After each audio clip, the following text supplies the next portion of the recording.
Pero grave, que tú estás palomo, loco. Es que yo soy muy palomo. Tato un chi. Yo tengo un flow muy desacatado. Yo tengo un flow muy desacatado. Tengo un flow muy desacatado. A todos los raperos los tengo explotado. Tengo un flow muy desacatado.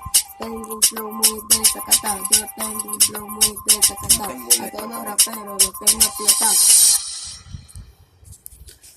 Ella me dice que lo quiere coger, entonces yo le digo que no. Andamos en una goma, tú sabes que lo que es. En esta pista lo vamos a romper. Este muchachito no me venga con eso. Tú sabes que lo que es, bajamos el queso. Tengo una fábrica allá abajito. Cállate la boca, métele todito.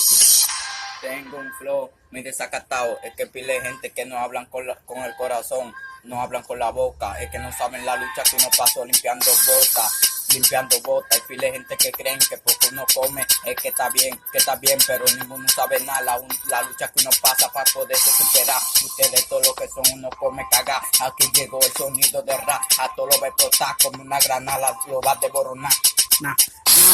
El sonido del rap. Di que limpia bota, dime qué es lo que tú hablas. No me digas nada, vamos a desbaratar. Tiramos el preview y ahora vamos a explotar. Venimos explotando, venimos desbaratando. Las mujeres no estamos robando, no la estamos llevando. Por eso es que todo le estamos dando. Nosotros no cogemos esa, estamos improvisando. Estamos improvisando. Por eso es que a las mujeres no la estamos robando. Estos tigres tan duros, di que duro. Y a las mujeres de ellos yo les rompo su...